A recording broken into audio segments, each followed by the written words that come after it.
Hello everyone, and welcome to the History of Communication podcast. Today we are talking about human agency versus communication technology. The question being, has communication facilitated cooperation, or has cooperation facilitated communication? Now, this question is very much in the same vein of the age-old adage of which came first, the chicken or the egg. Just as you can't have the chicken without the egg, or the egg without the chicken, it is very hard to separate cooperation from communication. Which came first? Did cooperation, human organization, provide the necessary guidance and structure for communication to arise? Or did communication provide the means, the glue that kept society, cooperation together?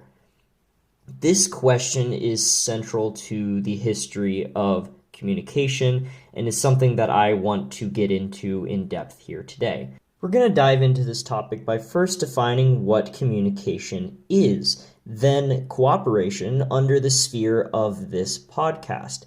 Then we will talk about the history of both and determine what each has that makes it considerable for the ontologically primitive unit.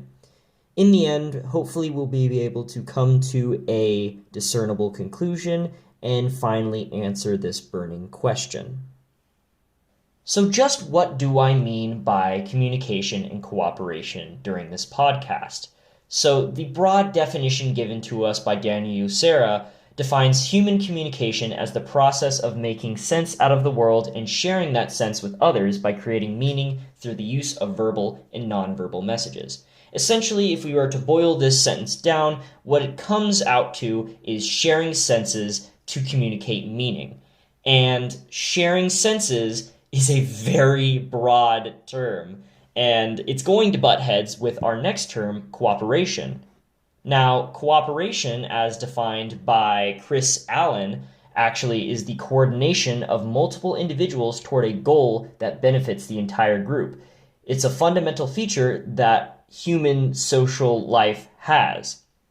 Now, when I say both of these, they both seem broad social mechanics, and they are, but the operative words of either are sharing and coordinating action. And that's the two differences that I will be using for this podcast. So when I talk about communication, remind yourself, communication is the sharing of information, and cooperation is the coordination of action. Human communication has been central to human society and culture ever since the very beginning. Many speculate it's actually what separates us from the animal kingdom, this ability to create distinctive and imaginative means of communication, like orality, but going all the way to literacy and beyond. And this distinction between literacy and orality is something that's talked about in depth by Eric Havelock's work on Plato's thoughts of orality. Now, something that I think is pretty subversive in this reading is how much attention Plato gives to orality as being the central feature of Greek society at the time.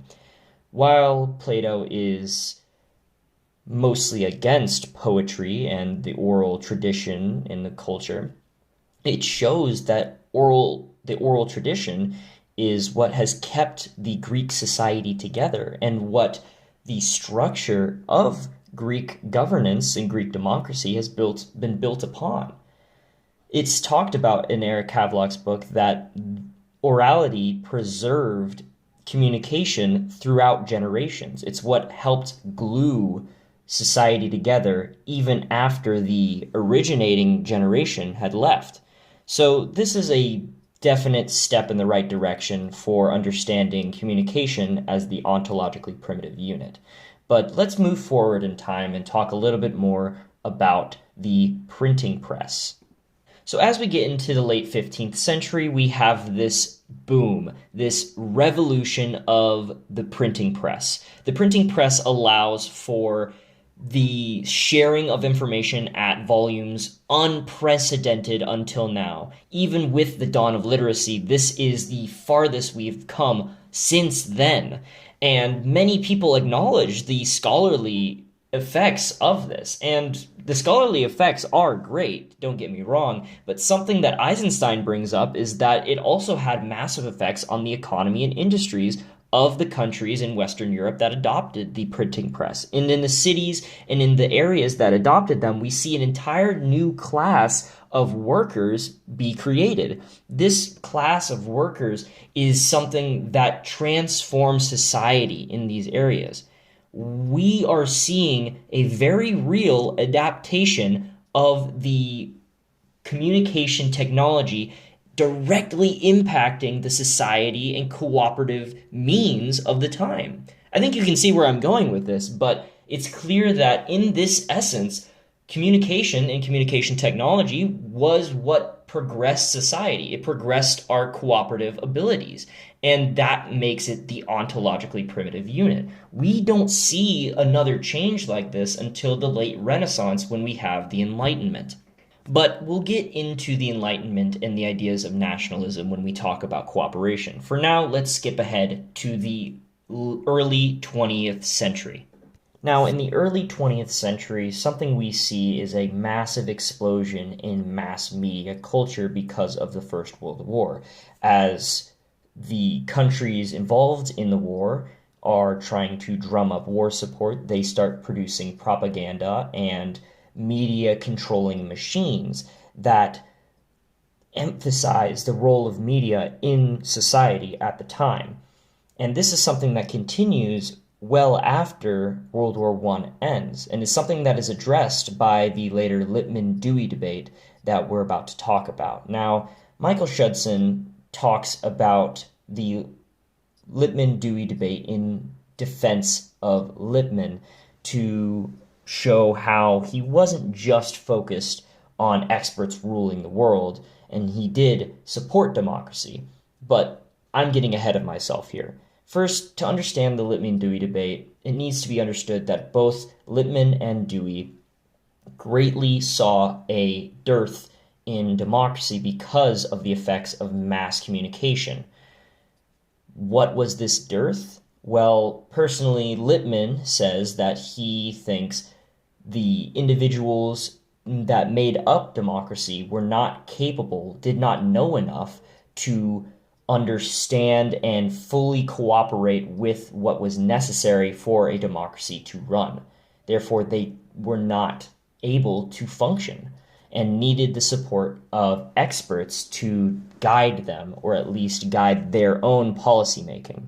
Now, this brings up an extremely important aspect of communication in modern politics. Communication is everything. It is what controls our view on how society ought to be together. Without this, we wouldn't have political upheaval and we wouldn't have societal change. Communication here, again, is the ontologically primitive unit. It is what is causing all of this societal change. And now, even more than back in the 20s, we see this with instant technology, the internet, and it has only been expanded.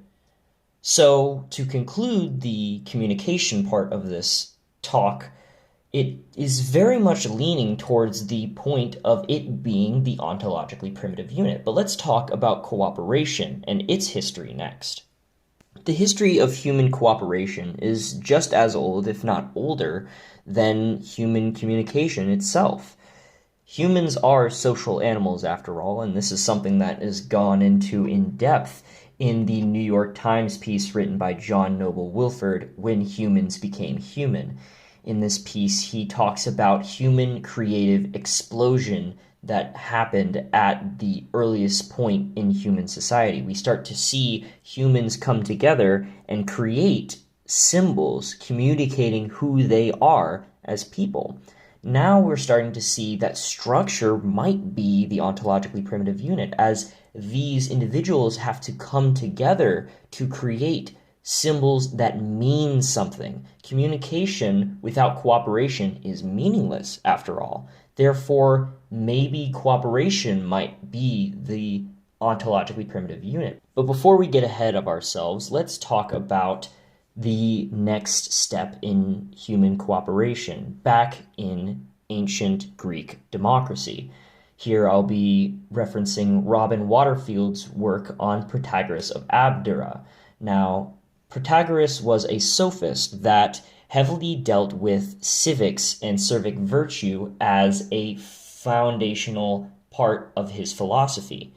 Now, the fact that is foundational, he talks about teaching civics to individuals and how it is good to have civic value, shows the strength of civics just as much as communication in Greek society. We had talked about the strength of communication to the structure of Greek society, but just as much we see the structure of Greek society's importance to communication, how we think, how the sophists communicated and talked about themselves was very much based upon who they saw themselves as a person. Identity becomes a factor here, and we'll get into identity as part of the communication and cooperation co-structure, but it's important to see that here, yet again, we see the ontologically primitive unit of cooperation spring forth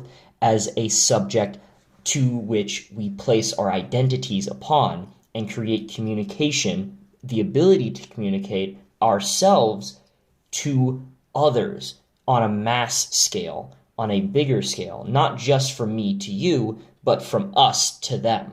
Moving way forward in human history at this point, we actually see this identity structure come up again in the late 18th and early 19th century with the advent of nationalism. Now, the book Imagine Communities talks immensely about this topic, and specifically on how nationalism provided a medium of discussion through which people who did not know each other could identify with one another, prompting integration and, the word of the day, communication.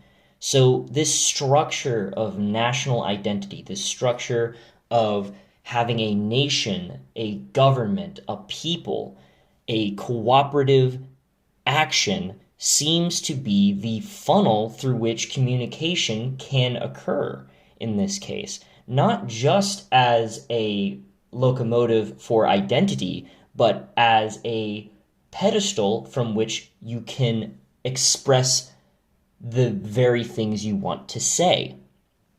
So it seems inevitable that cooperation is necessary for communication in this instance.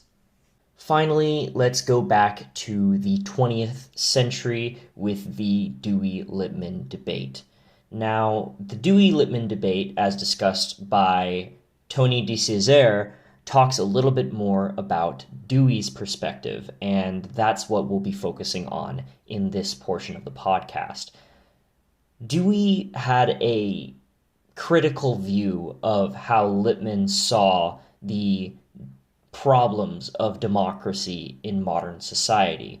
He didn't seem to focus on individuals as being as atomistic or as separate from one another as Lippmann. Instead, he saw them as being able to cooperate, to work together. And this is something that is talked about a little bit in this paper.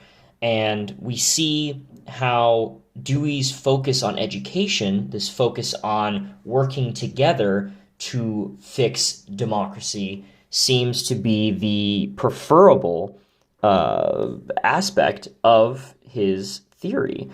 In particular, one quote that he actually has here is that intelligence is broken, inarticulate, and faint until it possesses the local community as its medium. Here, it's direct. He's saying that humans must have the community to articulate their intelligence.